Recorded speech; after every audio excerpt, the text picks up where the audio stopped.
নতুন একটা ভিডিও নিয়ে আবারও চলে এলাম তোমাদের কাছে। তো এটা হচ্ছে হরিনামের পরের দিনের সকালের ভিডিও, মানে যেদিন হরিনাম হয়েছিল তার পরের দিন সকালে ভিডিওটা শ্যুট করেছি। আর এখানে দেখো যে সমস্ত কাঁসারের বাসনগুলো দেখছো, পুজোর সমস্ত বাসন খুব সকালবেলায় মানে মেজে পরিষ্কার করে রেখেছে বৌদি। আর এখানে হরিমঞ্চটাও দেখো পরিষ্কার করে নিয়েছে, যা সমস্ত ছিল পুজো হয়েছিল সমস্ত কিছু দেখো একদম পরিষ্কার করে একদম মঞ্চটাকে একদম খুব সুন্দর সাজিয়ে রেখে দিয়েছে। ঠাকুরগুলো সাজানো রয়েছে হরিমঞ্চতে। আর সকালবেলায় ভিডিওটা শ্যুট করেছে। আর আমাদের বাড়ি যাওয়ার পালা পরের দিনই, কিন্তু সকালবেলায় দাদা একদমই ছাড়লো না যে খাওয়া দাওয়া করে তারপর তোরা বেরোবি সবাই মিলে। তো আমরা পরের দিন ওই জন্য সকালবেলায় বিকেলবেলা দাদার কাছ থেকে খাওয়া দাওয়া করে বিকেলবেলা বেরিয়েছিলাম 5টা নাগাদ বাড়ি ফিরেছিলাম। আর সকালবেলা থেকে কীভাবে দাদার কাছে আমাদের সারাটা দিন আর একটা দিন কেটেছিল, মানে পরের দিনটা কীভাবে কেটেছিল আমাদের, সেটা একটু শেয়ার করছি তোমাদের কাছে। দেখো কিছু কিছু অংশ তোমাদের সঙ্গে তার শেয়ার করছি। আর এটা হচ্ছে সেই কাঁঠাল গাছটা যেটা আমার মা বসিয়ে গেছিলো। দেখো মা নেই আজ, কিন্তু দেখো কাঁঠাল গাছটা আছে আর ফলে একদম ভর্তি। একদম কাঁঠাল গাছটার দেখো গোড়া থেকে ফলন ধরেছে, মানে কাঁঠাল ধরেছে একদম নিচে থেকে। কি বড় বড় কাঁঠালগুলো হয়েছে আর খুব মিষ্টি, জানো তো। তবে আমাদের এই গাছের কাঁঠালটা না মানে শ্রাবণ মাসে পাকে আর খুব মিষ্টি আর খুব বড় বড় কোয়াগুলো, জানো তো। দেখো মা নেই আর মায়ের বসানো সেই গাছটা মানে এখনও ফল দিয়ে যাচ্ছে। তো আর গাছ ভর্তি অনেক কাঁঠাল হয়েছে, অনেক দেখো। আর বাবার হাতে বসানো আম গাছও প্রচুর আম হয়, জানো তো। আর মামা বাড়ি আসা মানেই একটা আবদারের জায়গা। আমার নোনা দেখো সকালবেলা সোনুর সঙ্গে পুরো মানে মাঠ ঘাট মানে গ্রামের রাস্তাঘাট সব ঘুরে চলে এলো। তো ওরা ঘুরে চলে এলো, মানে সকালবেলা ঘুম থেকে উঠেই একটুখানি খাওয়া দাওয়া করে ওরা বেরিয়েছিল, মানে জলখাবার খায়নি, তো একটু চা বিস্কুট খেয়ে ওরা বেরিয়ে গেছিলো একটু ঘুরতে। আর আমার ছেলে না আমাদের মানে বাপের বাড়িতে এলেই না ও এরকম ঘুরতে মানে পাড়া ঘুরতে ভীষণ ভালোবাসে। আসলে যে আমাদের বাড়িতে তো ওটাও পায় না, তো এই মামা বাড়িতে এলে যত আবদার। তো সকালবেলায় বেরিয়ে যায় ঘুরতে, গ্রামের পরিবেশ দেখতে। আর এখানে দেখো মাসিমা মাংসের জন্য এখানে রসুন কাটছে, আর বৌদি এখানে আমাদের জলখাবারের জন্য এখানে করছে আলুর দম। তো আমরা বারণ করলাম লুচি একদম করিস না, লুচিটা খাবো না। আগের দিন থেকে পুজোর দিন করা হয়েছিল লুচি, তো সেই কারণে লুচিটা বারণ করলাম। এখানে বৌদি বেশ ঝাল ঝাল করে বৌদির হাতে তো আলুর দম জাস্ট ফাটাফাটি। তো বৌদিকে বললাম আলুর দম আর মুড়ি খাবো। আর দাদা এনেছে তার আমাদের চাপাডাঙ্গা থেকে চপ। তো আমাদের এখানকার চপ জানো তো দারুণ দারুণ খুব সুন্দর। আমার বাবা আনতো, সেই স্বাদ যেন মুখে লেগে রয়েছে। তো সেই চপই ছোটদা সকালবেলায় নিয়ে এসেছে বাজার থেকে। আর মাটন মাছ সমস্ত কিছু বাজার করতে গেছে, ছোটদা করে নিয়ে এসেছে। আর এখানে বসে দেখো ব্রেকফাস্টের জন্য এক কেজি ডিম বসিয়ে দিয়েছে সবার জন্য। আর এখানে আলুর দম হচ্ছে। তো দেখতে থাকো ভিডিওটা, খুব ভালো লাগবে আশা করছি। তো কিছুক্ষণ কিছুক্ষণ ছিলাম, মানে 5টা পর্যন্ত দাদার কাছে ছিলাম। তো তারই কিছু ভিডিও অংশ তোমার সাথে শেয়ার করছি। তো দেখো তোমরা দেখতে থাকো, কেমন লাগছে তোমাদের ভিডিওটা অবশ্যই জানিও আমাকে। আর এরপর হরিনামের সমস্ত ভিডিও আজকের ভিডিওটা হলেই শেষ হয়ে যাচ্ছে।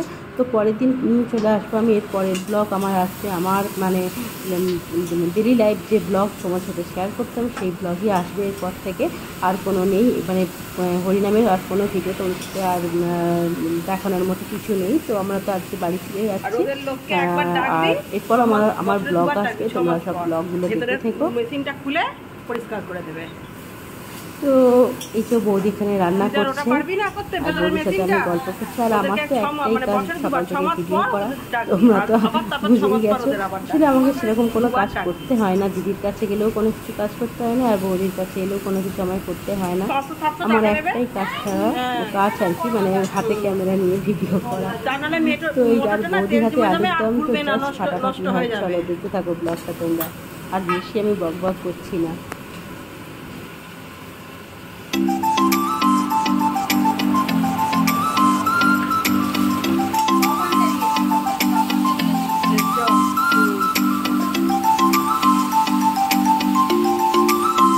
সবাই লাইন দিয়ে বসে পড়ে গেছে দেখো।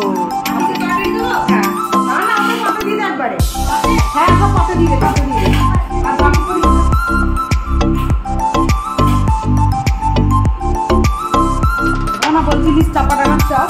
হ্যাঁ, চাপাডাঙ্গার চপ বিখ্যাত চপ চাপাডাঙ্গা। আর এখানে হচ্ছে এগুলো আলু চপ না তরকারি।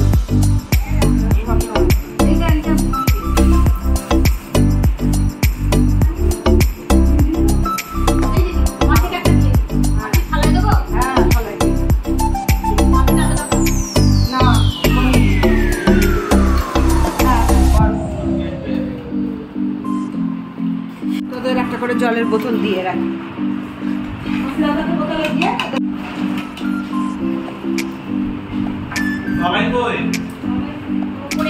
এই তো করে দিল একবার লিগার আছে পড়ে গেল।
বল চপটা খেয়ে দেখ।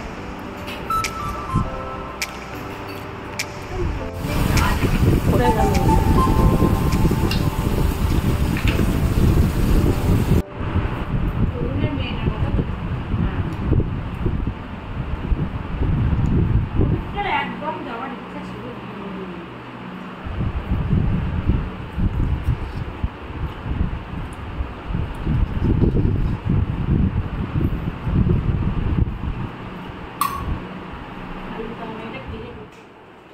দাদা একটা শ্বেতপাথরের লক্ষ্মীনারায়ণের মূর্তি এনেছিল, আর সেটা পুজোর দিন আমাদের দাদা পুজোর যেদিন আমাদের পুজো হলো, হরিনাম পুজো হলো, তো সেই দিন দাদা এই ঠাকুরের প্রাণ প্রতিষ্ঠা করানো হলো পুরোহিতকে দিয়ে। তো আর একটা শিব ঠাকুর এনেছিল, সেটারও পুজো করা হলো। আর সেইটারই দেখো সিংহাসনে রেখে দাদা আজকে পুজো করছে। আর আমাদের ঠাকুর ঘরটা তোমাদেরকে একটু দেখিয়ে দিচ্ছি। এটা নতুন করে করানো হয়েছিল। আমাদের দোতলার ওপর ঠাকুর ঘর ছিল, সেই সেই ঠাকুরকেই নিচে নামিয়ে রাখা হলো, যেহেতু দোতলায় গিয়ে উপরে পুজো করাটা খুবই অসুবিধে হয়, তো সেই কারণেই নিচেতে বড় করে ঠাকুর ঘর করে আর এখানে ঠাকুর রাখানোর ব্যবস্থা করা হচ্ছে। আর ঠাকুর ঘরটা না খুব সুন্দর করেছে দাদা। আর এখানে শলা পরামর্শ হচ্ছে, মানে পুজোর দিন আমাদের তো নরনারায়ণ মানে সমস্ত পাড়ার সবাইকে নারায়ণদের মানে একদম বাচ্চা থেকে বড় সবাইকে ভোজন করানো হয় পুজো। তো তার মধ্যে মিষ্টি ছিল, তো সেই মিষ্টির অনেকটা রস রয়ে গেছে। তো আইটেমের মধ্যে যেসব আইটেম খাওয়ানো হয়েছিল, ভোজন করানো হয়েছিল গোটা পাড়ার সবাইকে, সমস্ত সবাইকে গোটা পাড়া নিমন্ত্রিত ছিল আমাদের বাড়িতে। তো অনেক মিষ্টির রস বেরিয়েছিল, মিষ্টি শেষ হয়ে গেছিলো। আর সেই মিষ্টিটা কী করে উদ্ধার হবে, সেই মিষ্টির রসটা কী করে কি হবে, তো সেইটারই শলা পরামর্শ দিচ্ছে। দেখো আমার দিদি বসে বসে বৌদিকে বলছে গাছ থেকে আম পেড়ে কি চাটনি করে বড় হাঁড়ি করে, উপরে ফ্রিজ আছে, মানে দুটো ফ্রিজ আছে, বৌদির নিচে একটা উপরে একটা, তো দুটো ফ্রিজে বেশি করে চাটনি করে রেখে দেওয়ার জন্য তার চাটনির শলা পরামর্শ দেওয়া হচ্ছে, বুঝেছো? তো মানে রসটার একটা গতির ব্যবস্থা করা হচ্ছে, অনেক রস রয়ে গেছে মিষ্টি। আর আমি এখানে করছি এই যে মাটন। বৌদি মোটামুটি ডাল, ঝিঙে আলু পোস্ত, মানে করলা ভাজা, পটল ভাজা, আলু ভাজা, সমস্ত ভাজাভুজি, মাছের ঝাল সবই বৌদি করেছে। আর মাটনটা প্রতিবারই দায়িত্ব পড়ে আমার ওপর। আর এই যে আমাদের এখানকার মাংস না খুব সুন্দর, মানে কচি পাঁঠা যাকে বলে, কচি পাঁঠা মাংস দাদা আনে, আর খুব ভালো সেদ্ধ হয়ে যায়, মানে প্রেশারও দিতে লাগে না, এত তাড়াতাড়ি মানে এই যে বড় একটা ডেচকিতে বসানো হয়েছে না, তো এই ডেচকিতেই মানে মাংসটা হয়ে যায়। আর খুব কচি থাকে পাঁঠাটা, মানে পাঁঠার মাংসটা এত মানে ছোটো পাঁঠাটা, আর খুব তাড়াতাড়ি সেদ্ধ হয়ে যাবে, খুব ভালো। তো খাওয়া দাওয়া করে দেখো আমরা একটু রেস্ট নিয়েছিলাম, আর ঘড়িতে তখন 5টা থেকে 5:30 বাজবে। আমরা রেডি হয়ে গেছি বাড়ি যাওয়ার উদ্দেশ্যে। আর একটা বিপত্তি হয়ে গেল, দেখো এখানে এসে দেখি দাদা তো আমাদের প্রতিবারই আলু দেয়, আমাদের যে চাষের আলু আছে জমির, তো সেই আলু দেয়। সে আলুর বস্তা গাড়িতে তুলতে গিয়ে দেখি না গাড়ির পেছন দিকে লক ভাঙা, মানে লক খুলছে না। অনেক চেষ্টা করছে দাদা, দেখো অনেক চেষ্টা করছে, গাড়ির লক ভাঙা, গাড়িতে আলু ঢোকানো যাচ্ছে না।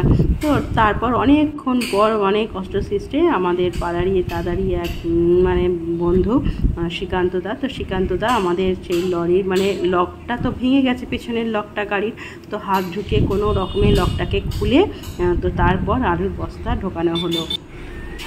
তো যখনই আসি বা দাদা আমাদের কাছে আসে তখনই আলু, চাষের আলু মানে মুড়ি, তারপর সবজি যা গাছে হয় সব কিছুই আমাদের দেয়। যেমন আমার বাবা আমাদের দিত, মানে সব কিছু সাজিয়ে গুছিয়ে সংসারে সব কিছু, যেটাই বাবা মা যেমন বাচ্চা মানে সন্তানদের বাপের বাড়ি এলে দেয়, তো সেরকম আমাদের বাবা মা যেহেতু নেই, দাদা বৌদি আমাদের সব কিছু গুছিয়ে দেয়। তো গাড়িতেও দেখো সব কিছু দাদা, আলু থেকে আরম্ভ করে যে ডামটা দেখতে পেয়েছো, আমাকে এক ডাম মুড়ি, মানে কি দেবে না দেবে ভেবে পায় না। তো গাছের আম, তারপর নানা রকম মানে একটা লাউ শাক হলেও সেই লাউ শাক, মানে সব কিছু বেঁধে বুঁধে নিয়ে আসি আমরা, মানে দাদা বৌদি সব কিছু গুছিয়ে দেয় এরকম করেই আমাদের। এমনকি রাতে যাতে কিছু রান্না করতে না হয়, সেই মাংস, তার জন্য ওগুলা যে মাংস রান্না হয়েছিল সেই মাংস, তরকারি, মাছ সব কিছু আমাদের একদম বেঁধে বুঁধে দিয়েছে। বৌদি বলে দিয়েছে একদম রাতে রান্না করবি না, গিয়ে আর কিচ্ছু করবি না, শুয়ে পড়বি তোরা, একদম এইগুলোই গরম করে খাবি আর শুয়ে থাকবি, আর কিচ্ছু করবি না। এরকম আমার মাও করতো জানা। তো বাপের বাড়ি যখনই আসতাম তখনই একদম অনেক কিছু বেঁধে দিত, তো সেটাই মনে পড়ে গেল। তো আজকের ভিডিওটা এইটুকুই, সবাই ভালো থাকো।